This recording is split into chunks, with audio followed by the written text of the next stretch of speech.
Voilà, donc je vais faire passer le diaporama et au fur et à mesure, je vais admettre des gens. D'accord? Voilà, donc le premier exercice de cette série, c'est de modéliser la relation entre classes. C'est des modélisations immédiates, mais des fois, vous avez des cas où quand même ça demande un peu de l'attention pour pouvoir correctement modéliser. Donc, vous avez un cas d'exercice. Le premier exercice, c'est on vous demande de modéliser les relations entre classes. Par exemple, vous avez l'énoncé suivant, the statement. Tout enseignant a écrit au modéliser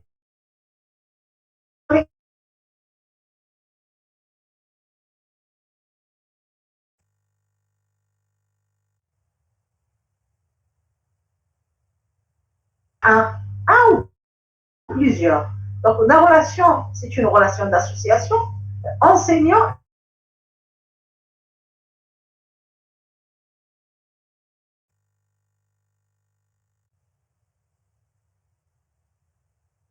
je ne peux pas modéliser un héritage parce que ni article hérite de enseignant, ni enseignant hérite de article.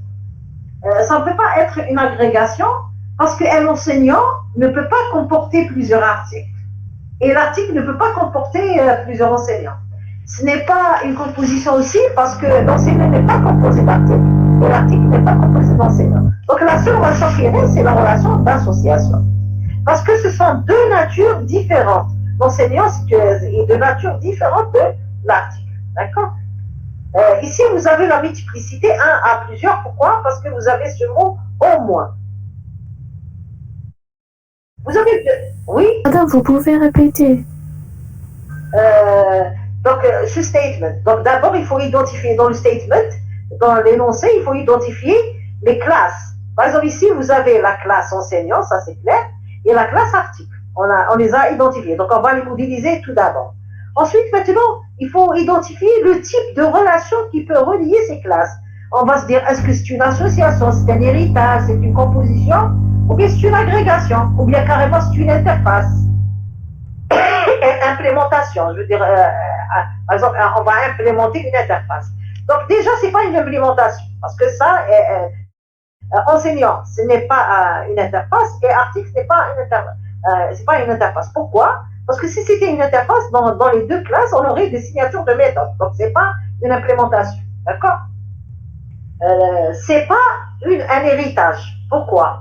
Parce qu'un enseignant ne peut pas hériter de article et article ne peut pas hériter d'enseignant. Pourquoi? Parce que c'est pas, ils sont pas de même nature. Donc une classe B hérite de A parce que B est une sorte de A. Par exemple, vous avez la classe enfant hérite de la classe personne parce que vous savez pertinemment qu'un enfant, avant qu'il ne soit un enfant, il est tout d'abord une personne. Alors qu'ici, on ne peut pas dire qu'un enseignant est tout d'abord un article, ou bien un article il est tout d'abord un enseignant. Donc il n'y a pas cette notion d'héritage. La notion d'agrégation, il n'y a pas cette notion d'agrégation. Parce qu'agrégation veut dire quoi? Veut dire que, par exemple, supposons l'agrégat, c'est l'enseignant. Veut dire quoi? L'enseignant comporte plusieurs articles. Alors que la nature de l'enseignant, sémantiquement parlant, il ne peut pas comporter des articles. Un enseignant, il a un nom, un prénom, etc. Il n'est pas composé, si vous voulez, d'articles. La même chose pour la relation de composition. Donc un enseignant n'est pas composé d'articles. Et inversement, c'est aussi vrai. Un article n'est pas composé d'un ensemble d'enseignants. Donc, la seule relation qui nous reste, c'est la relation d'association. Un enseignant est associé à un article dans le cadre d'une écriture, par exemple. Donc, parce que l'enseignant, il est appelé à écrire des articles. D'accord? Mais combien d'articles? Donc, ce combien, on doit le spécifier à travers cette multiplicité. Cette multiplicité, où est-ce qu'on va la retrouver? Ici, au moins. Au moins veut dire quoi? Minimum un ou plusieurs. Est-ce que tu as compris? Oui, madame, merci. Donc, vous avez le deuxième énoncé. Par exemple, les personnes peuvent être associées à des universités en tant qu'étudiants, enseignants ou personnel administratif. Donc, d'abord, essayons d'identifier les classes. Donc, déjà, j'ai la classe personne. Ensuite, ici, quand je continue à lire, on dirait qu'il y a une autre classe qui est la classe université. Donc, finalement, il y a une relation entre personne et université. Donc, c'est une relation d'association. La personne est associée à l'université. D'accord? Maintenant, l'université, c'est quoi? C'est-à-dire que, plutôt, mais c'est pas l'université, mais plutôt personne. Ça peut être quoi? Ça peut être qui? Plutôt. Une personne, ça peut être un étudiant, ça peut être un enseignant, ça peut être un personnel administratif. Ce sont tous des catégories de personnes. Donc, étudiant, avant qu'il ne soit étudiant, il est tout d'abord personne. Enseignant, la même chose, il est tout d'abord personne. Et personnel, il est tout d'abord personne. Donc finalement, étudiant, enseignant, personnel, ce sont des types de personnes. Donc la relation qui peut relier ces trois-là à personne, c'est une relation d'héritage. Donc vous voyez, on a placé des trois classes, étudiants, enseignants et administratifs, comme étant des classes qui vont hériter de la classe personne. Pourquoi? Parce qu'avant qu'ils ne soient étudiants, enseignants, administratifs, ils sont tout d'abord personnes. Donc c'est la relation d'héritage. Maintenant, essayons de voir entre personne et université. Donc regardez, on vous dit peut-être associé à des universités. Donc ce mot peut-être veut dire, il se peut qu'il ne soit pas associé à aucune université. Ce mot peut-être. Ça veut dire ici le zéro. Une personne peut ne pas être associée à une université, aucune. Zéro. Ou bien plusieurs. Donc vous avez l'étoile de ce côté. Plusieurs. Inversement, université, on lui associe un ou plusieurs personnes. Pourquoi un? Parce qu'il ne peut pas exister une université sans aucune personne. Donc au moins une personne. D'accord? Ou bien plusieurs personnes. Est-ce que c'est clair? Oui. Vous avez une autre modélisation. Donc ici, on modélise juste une classe. Mais ici, cette classe, on doit spécifier qu'est-ce qu'elle doit comporter comme côté statique et comme côté dynamique. Donc on va lire l'énoncé. On vous dit une équation du second degré à deux variables inconnues. Donc une équation à deux variables inconnues. On construit, ça veut dire une équation au second degré, genre ax au carré plus bx plus c. Donc nous avons deux variables inconnues, ça veut dire deux solutions qu'on doit déterminer. D'accord? On doit résoudre cette équation pour déterminer deux solutions. Voilà. Parce qu'elle est du second degré. On construit une équation à partir de trois coefficients identiques. Parce que nous avons dit a, b et c. ax au carré plus bx plus c. Donc nous avons a, b et c comme étant les attributs de cette équation. Ce sont les attributs de la classe équation. D'accord? Il est possible de calculer par la suite son discriminant. Donc ça veut dire b au carré moins 4ac. Ce qu'on appelle calculer discriminant. Donc c'est une méthode. Calculer discriminant return b au carré moins 4ac. De transformer en équation du premier degré et la résoudre par la suite. Donc, calculer son discriminant, c'est solutions possibles. Donc, si elle comporte deux solutions x1, x2, ou bien si elle peut comporter une solution unique. Donc, elle revient à l'équation du premier degré si l'attribut A est égal à 0. On revient à bx plus c. D'accord? Donc, quels sont les attributs? Donc, nous avons les attributs A, B, C. Et nous avons ici, vous avez équation, c'est le constructeur. Calculer le discriminant, c'est la première méthode. Donc, pour calculer ce discriminant, nous avons de l'attribut A, B et C. Et résoudre l'équation, nous avons besoin des trois attributs. Donc, ici, pour résoudre l'équation, je peux avoir à la résoudre comme étant une équation du second degré ou bien comme étant une équation du premier degré. D'accord? Madame, s'il vous plaît, vous pouvez accepter des gens. Ok, oui, il y a des gens qui attendent. Ok. Donc, faites-moi rappeler à chaque fois qu'il y a des nouvelles personnes. Parce que des fois, je ne reçois pas une notification. Voilà. Donc, ici, vous avez les différentes méthodes que comporte cette classe équation. Calculer discriminant, résoudre l'équation. Donc, ici, résoudre l'équation, ça veut dire cette méthode-là, elle permet de déterminer est-ce que c'est une équation du premier degré ou bien c'est une équation du second degré. Si c'est une équation du second degré, dans cette méthode-là, je vais appeler la méthode résoudre équation de degré. Si le A est égal à 0, donc l'attribut A est égal à 0, ça veut dire que je reviens à une résolution d'équation du premier degré, et dans ce cas-là, dans cette méthode résoudre équation, je vais appeler la méthode résoudre équation 1 degré. Voilà. Donc vous avez un nouvel énoncé. Les facultés disposent de plusieurs salles. Donc déjà on sait un petit peu la relation qui peut relier la faculté à la salle. Parce que s'il n'y a pas la faculté, il n'y a pas de salle. La faculté comporte des salles. Supposons je supprime la faculté, voilà, donc si la faculté disparaît en entier, donc ça veut dire que j'aurai plus à gérer les salles. Il n'y a pas de salle. Les cours se déroulent dans des salles, donc plusieurs salles. Hein. Un cours est dispensé par un enseignant à une heure déterminée. Donc nous avons plusieurs informations à travers cet énoncé. Déjà, nous avons une information sur faculté. Donc ça doit être une classe. Sur salle, c'est une autre classe. Nous avons le mot cours, c'est une troisième classe. Et nous avons enfin une autre information, donc un enseignant, c'est une quatrième classe. Donc maintenant, nous avons aussi une information, dispenser le cours à une heure déterminée. C'est cette information, heure déterminée du cours. Est-ce que c'est une nouvelle classe ou bien c'est quelque chose qui va apparaître à travers une relation? Donc d'abord, la faculté, le lien entre la faculté et la salle. C'est un lien de composition. Pourquoi? Parce que la faculté dispose de plusieurs salles, d'une ou plusieurs salles. Si je supprime la faculté, les salles ne vont plus exister seules. On ne peut pas trouver des salles sans dire que ça, c'est des salles de la faculté, par exemple d'informatique ou bien de maths. On ne peut pas trouver des salles comme ça. D'accord? Donc si on retrouve des salles, on retrouve l'affectation de ces salles à un département ou bien à une faculté particulière.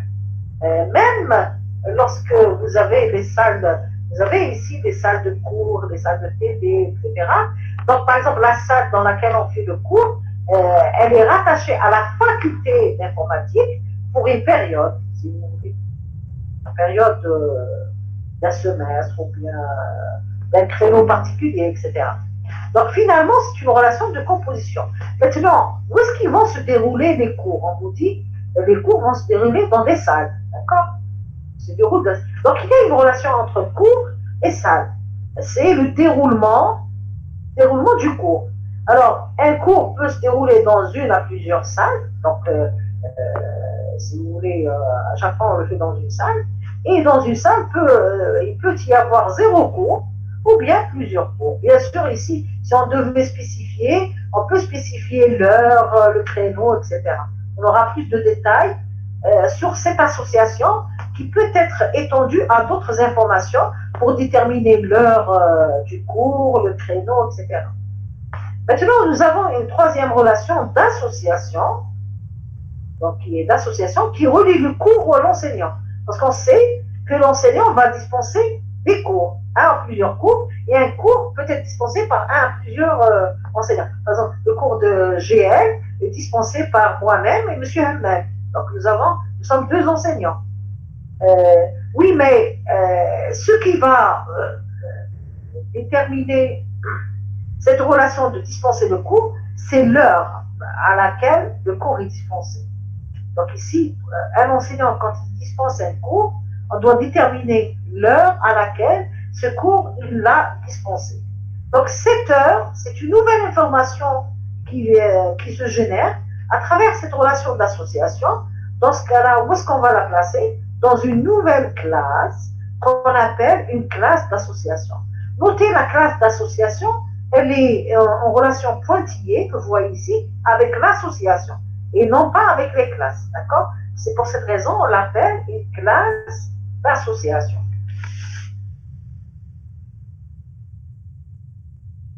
Donc, c'est toujours notre exemple qu'on est en train d'étendre. Les facultés dispose de plusieurs salles où se déroule dans chacune une séance pédagogique. Donc, elle dispose de plusieurs salles. On a vu que c'était la composition. Une séance, dans chaque salle se dispose une séance pédagogique. Maintenant, c'est pas le cours. On préfère dire, au lieu de dire cours, on préfère dire séance pédagogique. Et dans la salle va se dispenser une séance pédagogique à une heure bien déterminée. Donc ici devient une classe d'association, comme on a vu tout à l'heure lorsqu'on avait spécifié le cours et l'enseignant. Donc ici, dans une salle, se déroulent des séances pédagogiques. Voilà, donc une séance pédagogique va se dérouler à plusieurs salles. Et dans une salle, je dispense une séance pédagogique à une heure bien déterminée. Maintenant, cette séance pédagogique, elle est quoi? Ça peut être un cours, un TD ou bien un TP. Donc, nous avons le cours, les TD et le TP. Ce sont des catégories de séances pédagogiques. C'est pour cette raison que nous avons cette notion d'héritage. Maintenant, on parle de séances pédagogiques dispensées par un enseignant. Vous avez un enseignant qui dispense une séance pédagogique, une à plusieurs séances pédagogiques, et une séance est dispensée par un enseignant. Donc, c'est une relation d'association. Voilà. Maintenant, on vous dit un enseignant assurant le cours d'un module peut avoir plusieurs enseignants dans son groupe pédagogique pour dispenser les TD et les TP. Voilà, donc c'est pour cette raison ici, vous avez l'enseignant, il est en relation d'agrégation avec d'autres enseignants. Parce que les autres enseignants vont former le groupe. Ici, regardez, c'est une relation d'agrégation qui est réflexive. Pourquoi? Parce que, qu'il soit enseignant ou qu'il soit groupe, le groupe aussi sont des enseignants. Ça veut dire ici, le chargé de cours, il peut avoir un groupe d'enseignants sous sa responsabilité et un groupe et un enseignant peut faire partie de 0 groupe ou bien de plusieurs groupes. Par exemple, vous avez un enseignant qui peut enseigner avec moi le TP et avec monsieur Henmel le TP. Donc cet enseignant fait partie de 2 groupes, de mon groupe à moi et du groupe de monsieur Henmel. Chez M. Hamel, il fait le TP, chez moi, il fait le TD, par exemple. Donc, c'est pour cette raison que vous avez une agrégation qui est réflexive. Pourquoi? Parce qu'il y a cette notion de groupe. Un enseignant dispose de plusieurs groupes, des groupes d'enseignants. Et le groupe est un enseignant aussi. D'accord?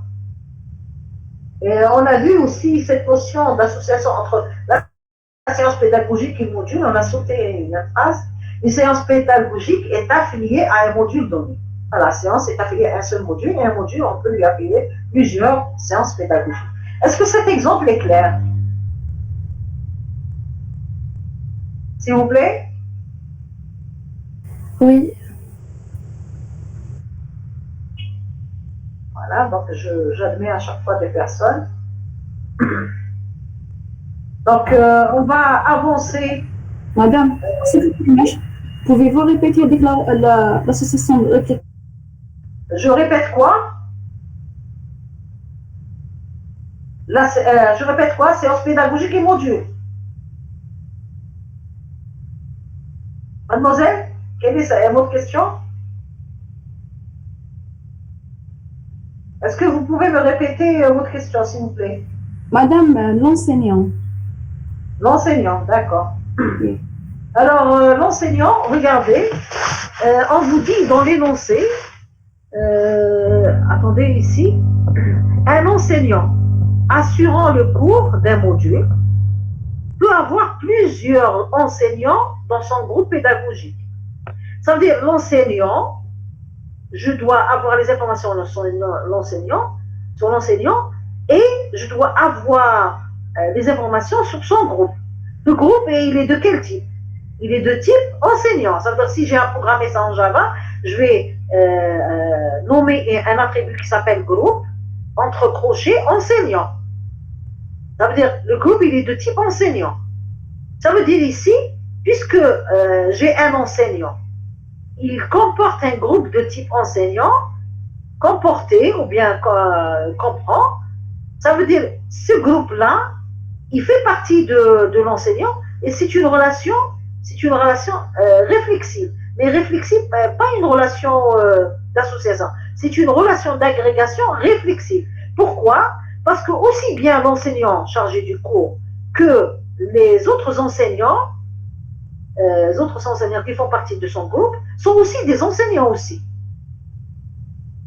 C'est pour cette raison le groupe fait partie aussi de la classe enseignant. Parce que chaque élément, chaque membre de ce groupe, c'est un enseignant. D'ailleurs, lorsque vous allez déclarer groupe, type enseignant, et vous allez continuer la suite. Est-ce que tu as compris? Oui, madame, merci.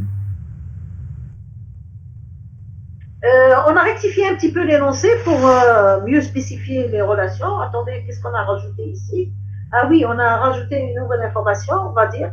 Les facultés disposent de plusieurs salles, donc nous avons la composition, où se déroule chacune des séances pédagogiques. Donc ici vous avez une séance pédagogique. On a rectifié un petit peu. Pédagogique, qu'elle soit TD, un cours TD ou TP, à une heure bien déterminée. Donc vous avez l'heure. Et attendez, on a rectifié un petit truc. Une séance pédagogique est rattachée à un module. Donc le TD et TB, ce sont des types de séances pédagogiques. Voilà. Un enseignant.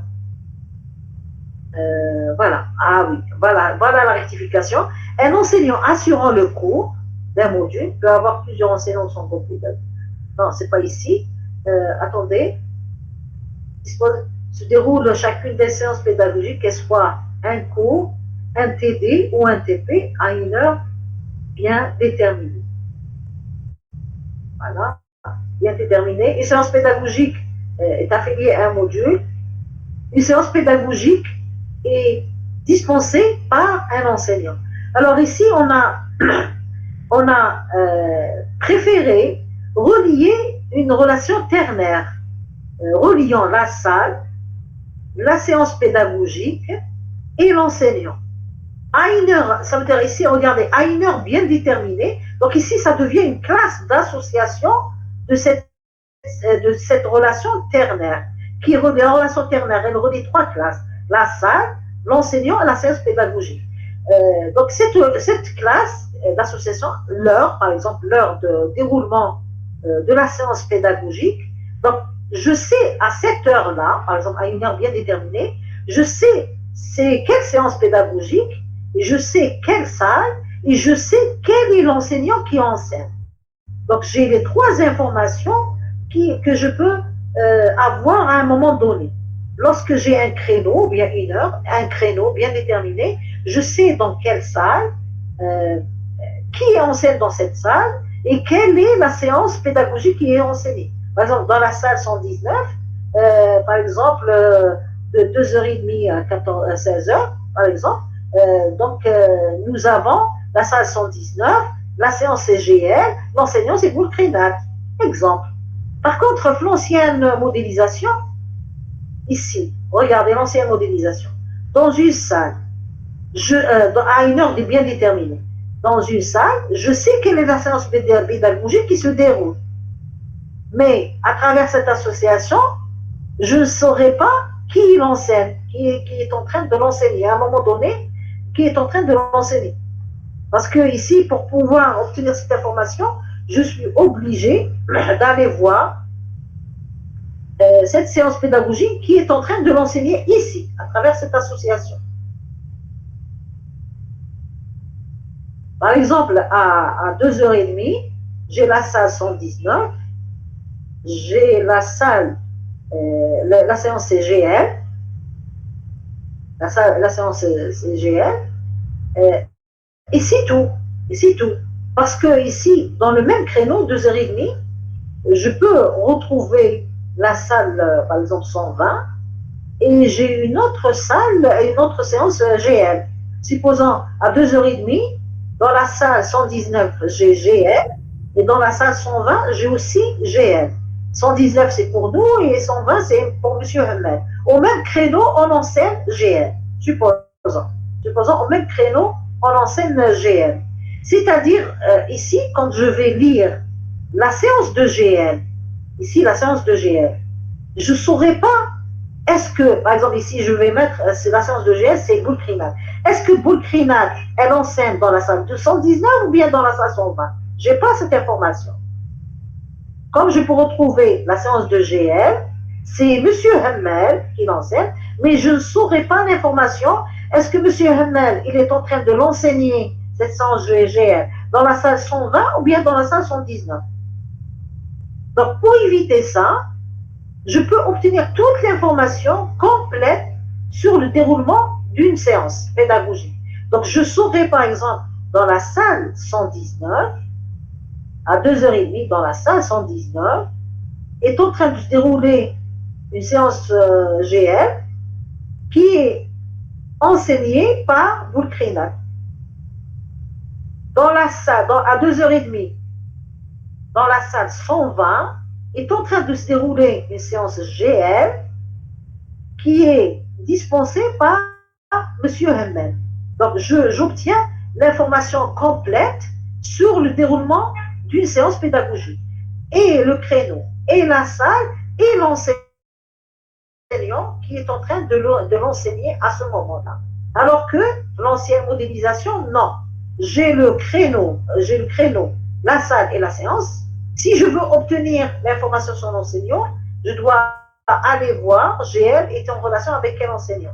Mais s'il y a plusieurs enseignants qui enseignent cette même séance GL, je veux dire, ce module-là GL, cette séance GL, donc je ne saurais pas, il est en train de le faire au même créneau à quelle salle. Est-ce que vous m'avez compris?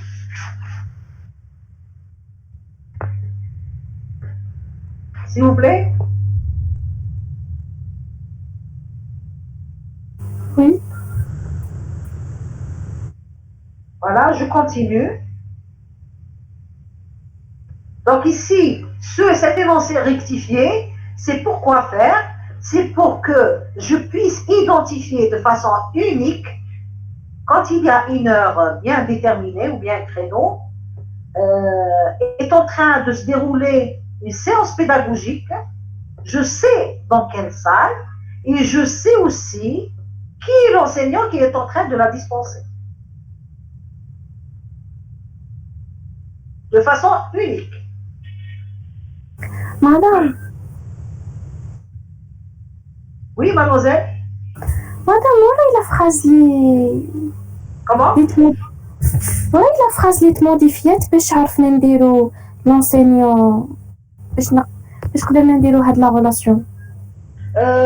Voilà la phrase, c'est-à-dire que, bon, dans l'énoncé, il n'y a pas réellement, attendez, une séance pédagogique a fait un module, une séance pédagogique est dispensée par un enseignant. C'est-à-dire que là, dans l'énoncé, il n'est pas dit expressément pour qu'on a pu modifier cette modélisation ici.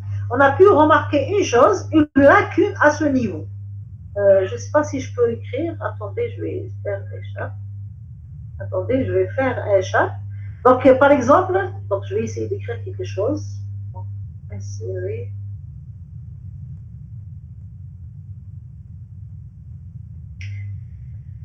Voilà. Voilà, donc par exemple, la salle. Donc, j'ai la salle, par exemple, 119. 119, par exemple, le créneau ou bien l'heure, par exemple, 13h, par exemple, let's suppose, 13h, et la séance, c'est GL.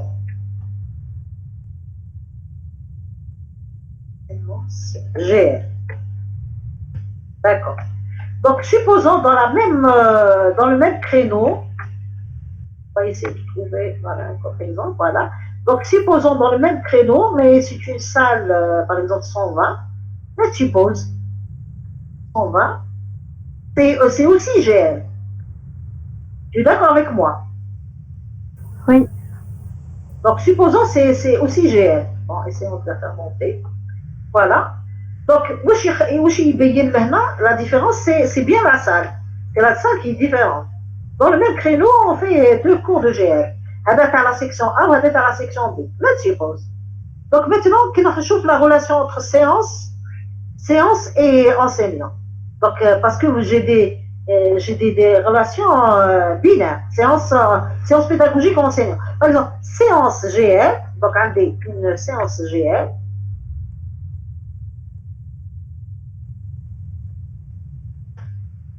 GL, enseignant,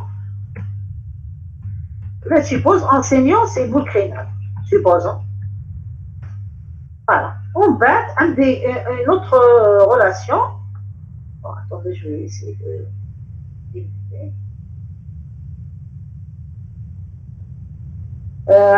Une autre relation entre séance pédagogique et enseignant qui dit, par exemple, séance pédagogique GL, maintenant, l'enseignant, c'est Hammel.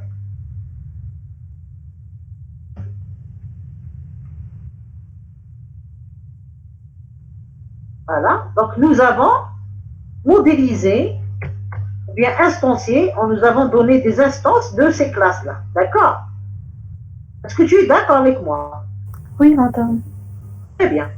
Maintenant, la question qui se pose, qui va se poser, Boulkrinat enseigne dans quelle l'information qui est perdue. Donc, Boulkrinat enseigne dans quelle salle?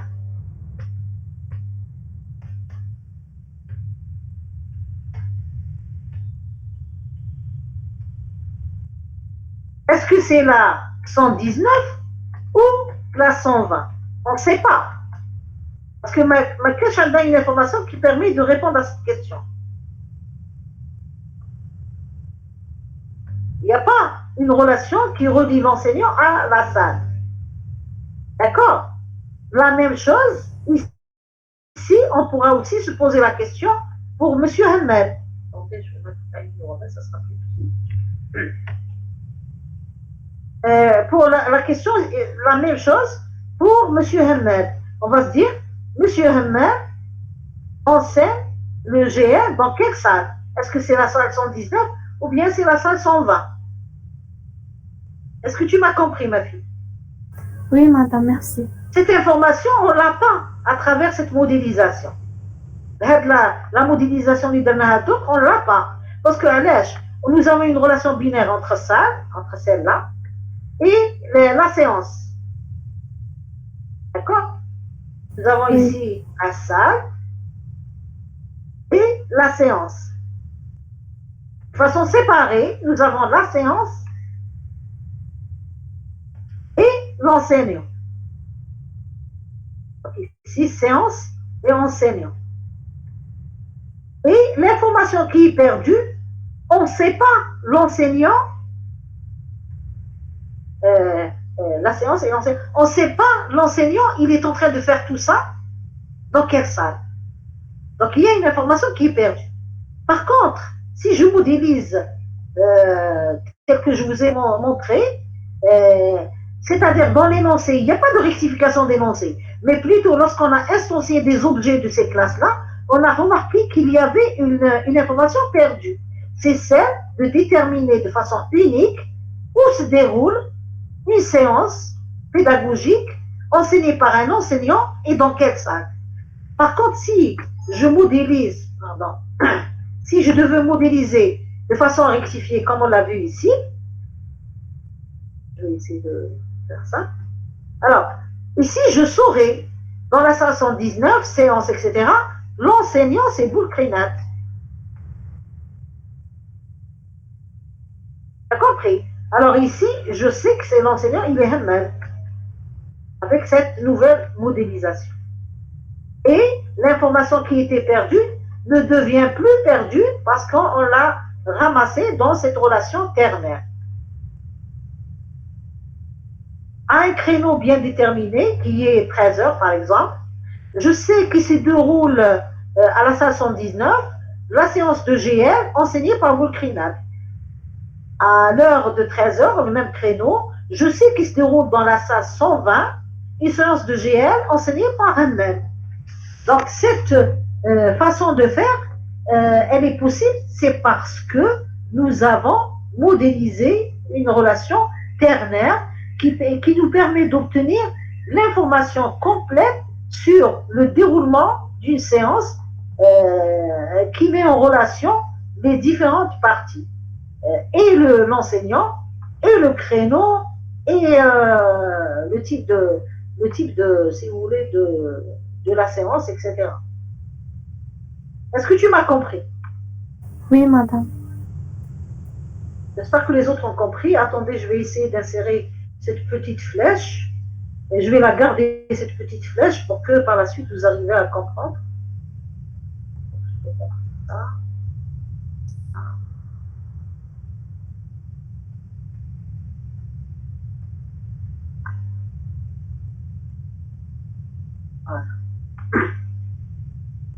Donc, cette petite flèche, justement, ça permet de ne pas confondre qui fait quoi à un moment donné. Donc, l'enseignant, donc Boukrina, enseigne GL, donc il fait quoi? Il fait l'enseignement de GL, ou dans la salle 119, à quelle heure? À 13h. Alors que là, l'information, il y avait beaucoup d'informations qui étaient perdues.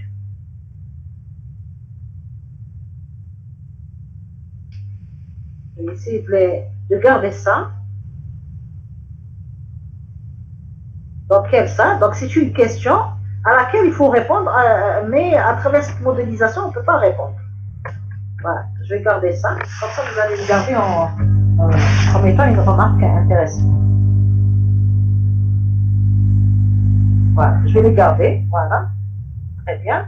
Donc, cette nouvelle modélisation avec une relation ternaire, ça nous permet de ne plus avoir confusion. Je sais à une heure bien déterminée la salle, la séance et l'enseignant qui fait ça, à travers cette relation ternaire.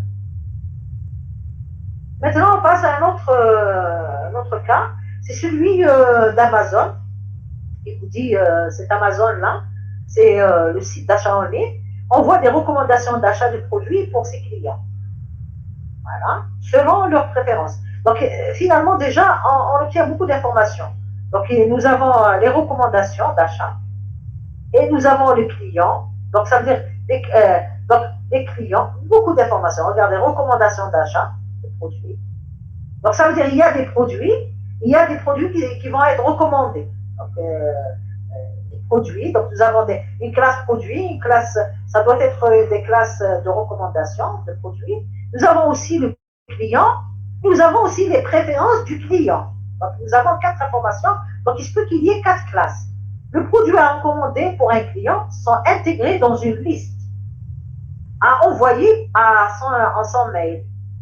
Donc, il dit liste, il doit y avoir une agrégation quelque part, parce que la liste, ça ne peut être modélisé qu'à travers une agrégation, sinon une composition. Sinon, même une association, on peut trouver une liste. Les produits peuvent être des produits électroniques et électroménagers. Donc, ce sont des catégories de produits. Donc, on voit un petit peu la relation d'héritage. Donc, habillement, c'est un produit. Avant qu'il soit habillement, il est d'abord produit. Chaussures, avant qu'il soit chaussures, il est déjà produit. Chaussures documentaires telles que livres. Quant à la liste des produits cadeaux, donc il y a des produits qui sont recommandés, il y a des produits cadeaux à offrir par Amazon, n'est envoyé qu'aux clients fidèles. Donc finalement, parmi les clients, il y a une autre catégorie de clients qu'on appelle clients fidèles. Donc j'imagine que client fidèle va hériter de clients. Parce qu'avant qu'il soit fidèle, il est d'abord client. Comme Amazon confectionne plusieurs listes de produits à recommander, à offrir, on souhaite connaître pour chaque liste les clients à qui Amazon l'a envoyé. Voilà, donc à peu près énoncé. Donc essayons de voir un petit peu la modélisation. Donc c'est sûr que le client, il a des préférences. Mais regardez, vous avez une relation d'agrégation. Ce n'est pas une relation de composition parce que les mêmes préférences peuvent être partagées par plusieurs clients. Alors, je préfère les produits électroménagers. Il y a aussi un autre client qui peut préférer la même chose que moi. Donc, c'est pour cette raison, ici, on doit modéliser une agrégation. Parce que l'ensemble des préférences, ça doit être modélisé sous forme d'une liste. au niveau de la classe client. C'est la liste des préférences. Donc, les préférences de produits. Alors maintenant, il y a une catégorie de clients. C'est le client fidèle. Le client fidèle, il est tout d'abord un client. Donc, il va hériter de la classe client. Et puis, il a le client fidèle, tout spécialement, c'est le seul qui peut bénéficier de produits cadeaux, donc offrir cadeaux. Hein? Donc, il peut obtenir des cadeaux parce qu'il est fidèle, d'accord? Il peut obtenir combien de cadeaux? Un à plusieurs, et les mêmes cadeaux peuvent être attribués à un à plusieurs clients fidèles. Supposons que nous sommes 2 clients fidèles, on peut avoir la même liste de cadeaux. Donc, la même liste de cadeaux nous est offerte à nous deux, d'accord? Et puis, donc ici, la liste des cadeaux peut être offerte à plusieurs clients fidèles. Et le client fidèle, durant l'année, par exemple, il va obtenir 4 à 5, 6 fois les cadeaux, etc. Alors, nous avons aussi, alors là, c'est le client fidèle va bénéficier de cadeaux. Va bénéficier de cadeaux. Les cadeaux, c'est quoi? C'est un ensemble de produits. Par exemple, j'ai acheté télévision, micro, etc. Bon, ils vont m'offrir une tablette, une souris, un light pen, etc. Donc, ce sont le light pen, souris et tablette, ce sont aussi des produits. Donc, l'ensemble de ces produits-là, je vais les intégrer sous forme d'une liste. Donc, ça veut dire l'ensemble des produits cadeaux à offrir. Donc, je vais les comporter ici sous forme d'une liste. Donc, c'est pour cette raison, vous avez une relation d'agrégation entre produits et offrir cadeaux. Produits à offrir, si vous voulez. Donc, produits à offrir, il comporte quoi? Un ensemble de cadeaux. Donc, l'ensemble de cadeaux, on va le modéliser à travers cette agrégation. Pourquoi c'est une agrégation? Parce que l'ensemble des cadeaux à offrir, ça peut être les mêmes produits à offrir plusieurs fois. Donc, chaque fois que je vais offrir un paquet de cadeaux, je vais comporter l'ensemble des produits qui peuvent être les mêmes dans un autre, un autre événement où je vais offrir les mêmes cadeaux à d'autres clients fidèles, par exemple. Donc, les cadeaux à offrir ou bien offrir cadeaux comportent plusieurs éléments de type produit. Donc, agrégation. Ce n'est pas une composition, parce que si c'était une composition, quand je vais supprimer offrir cadeaux, les cadeaux à offrir, je vais supprimer aussi les éléments qui sont produits. Alors que ce n'est pas le cas. Ici, lorsque je vais supprimer offrir cadeau, les produits vont rester toujours. Alors, qui sont ces produits-là? On sait qu'il y a des catégories. Il y a les livres, chaussures, habillements, électroniques, électroménager. Donc, ce sont des types de produits. Donc, c'est pour cette raison, vous avez l'héritage. D'accord? Maintenant, parmi les produits aussi, il y a des produits à recommander. Produits à recommander ou bien recommander produits. Ici, c'est des produits à offrir. Et ici, des produits à recommander. Des produits à offrir simplement seuls pour les clients fidèles, mais les produits à recommander pour l'ensemble des clients. Pour l'ensemble des clients. On va envoyer cette liste de produits à recommander pour l'ensemble des clients. Donc ici, on va envoyer la liste. Donc vous avez produits à recommander à un à plusieurs clients, et le client, on peut lui recommander 0 à plusieurs produits à recommander. Alors ici, nous avons une association entre la recommandation et le client, comme nous avons eu une association entre le produit cadeau et le client fidèle. Alors maintenant, les produits à recommander, ce sont des produits. C'est-à-dire que l'ensemble des produits à recommander, ça peut être une liste de produits. Donc, cette liste, donc nous avons une relation d'agrégation entre produits à recommander et produits. Donc, ça veut dire dans cette liste de produits à recommander, je vais mettre une liste. Elle va comporter une liste. Est-ce que ça va jusqu'à maintenant?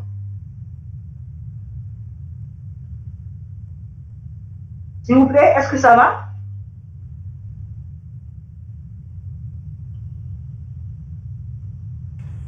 Oui, madame. Alors maintenant, on vous dit, il y a des... Parce qu'ici, on a compté La méthode compte tes clients recommandés, compte tes clients offerts, parce que là, dans l'énoncé, on vous dit Amazon, quand il y a plusieurs, etc., recommandé, on souhaite connaître pour chaque liste les clients à qui on l'a envoyé. On souhaite connaître pour chaque liste les clients à qui on l'a envoyé. Donc ici, parce que vous avez cette relation, oui, parce que là, comptez le nombre de clients à qui on a offert des cadeaux. Parce que cette relation de plusieurs, il est possible de retrouver l'information. Pour chaque cadeau offert, il est possible de retrouver l'information combien de personnes à qui on aura offert ces cadeaux-là. Donc, combien, ça veut dire qu'on va utiliser la méthode size pour connaître le nombre de clients à qui on a offert un produit et des produits cadeaux. La même chose ici, on peut connaître à qui on a recommandé l'ensemble des clients à qui on a recommandé des produits.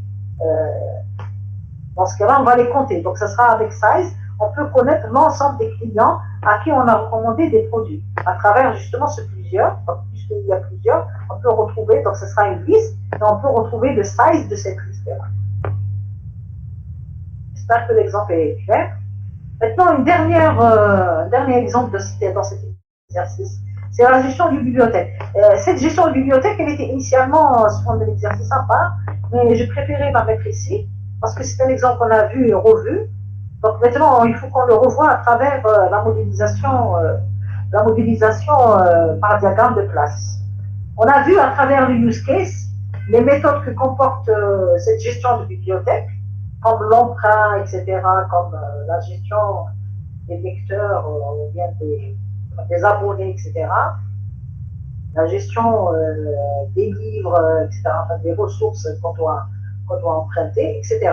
Donc ici, je vais vous lire directement l'énoncé. On reconnaît une bibliothèque par son nom, son adresse, la liste de ses adhérents. Regardez. Donc une bibliothèque, elle a une liste des adhérents. Donc ça veut dire qu'il y a une classe, ça doit être une classe bibliothèque ou bien bibliothécaire, si on a modélisé la bibliothèque. Donc une classe bibliothèque, et nous avons une classe adhérent. Et la relation qui peut relier la bibliothèque aux adhérents, c'est une relation d'agrégation. Donc, parce que dans la bibliothèque, nous avons une liste d'adhérents. D'accord? Donc, nous avons une liste d'adhérents, la liste de ces emprunts réalisés et de ces exemplaires de. Donc, finalement, une bibliothèque, elle a une relation d'agrégation entre elles, la bibliothèque et les adhérents, et les exemplaires d'œuvres à emprunter et les emprunts réalisés. Donc, nous avons trois choses. D'accord? Donc maintenant, quel est le type de relation entre adhérents et bibliothèque? Ça doit être une relation d'agrégation. Entre emprunts, ça doit être une relation d'association, sinon d'agrégation, etc. On va voir à travers la solution. D'accord? Alors, on vous dit la bibliothèque, pardon, la bibliothèque, vous avez le nom, l'adresse, etc. Ce sont les attributs. Les attributs. Quant à l'adhérent, donc maintenant on va identifier l'adhérent. Il est identifié par son identifiant, le nom, le nombre d'emprunts. Donc, un adhérent fait un ensemble d'emprunts. D'accord? Donc, il est relié avec cette classe d'emprunts. Il fait combien d'emprunts? Beaucoup d'emprunts. Et l'état de sa carte, est-ce qu'elle est bloquée, pas bloquée, etc. Maintenant, un exemplaire est connu par son numéro et son état de disponibilité. Disponible, non disponible, c'est un modèle. L'œuvre à laquelle il est associé est référencée par un titre et la liste de ses auteurs. Donc, finalement, une œuvre. Donc, un exemplaire est associé à une œuvre. Et l'œuvre, elle a plusieurs auteurs. Donc, il y a une liste d'auteurs. Donc, c'est une relation d'agrégation. J'imagine. Alors, on peut la modéliser aussi par une association. Rien n'empêche de faire ça aussi. Par ailleurs, un emprunt concerne un exemplaire. Il est réalisé pour le compte d'un adhérent à une date donnée. Donc, pour réaliser un emprunt, j'ai besoin d'informations d'un exemplaire, l'adhérent, et j'ai besoin de la date d'emprunt. Donc, j'ai besoin de beaucoup d'informations. Il devra être restitué au plus tard à la date de restitution spécifique. Donc, essayons de voir comment on a pu lire cet énoncé. Donc, déjà, on a identifié plusieurs classes. La classe bibliothèque, c'est clair. L'œuvre, c'est clair. Parce pour une œuvre, j'ai plusieurs exemplaires, c'est clair. Et pour l'œuvre, je peux avoir plusieurs auteurs. Donc, dans la bibliothèque, j'ai une relation avec les œuvres, j'ai une relation avec les adhérents et j'ai une relation avec les emprunts. Donc ici, essayons de voir un petit peu la bibliothèque et l'œuvre. Donc, on a mis une relation d'agrégation. Une relation d'agrégation dans le sens où on se dit, par exemple, si la bibliothèque disparaît, les œuvres, ils peuvent être rattachées à d'autres bibliothèques. Donc, c'est pour cette raison, c'est une relation d'agrégation. Ça veut dire que la bibliothèque peut comporter une liste d'œuvres. Liste d'œuvres qu'on devra déclarer par la suite ici comme étant un nouvel attribut lorsqu'on doit programmer cette relation, par exemple en Java. La bibliothèque aussi, elle comporte un ensemble d'adhérents, un groupe d'adhérents, une liste d'adhérents.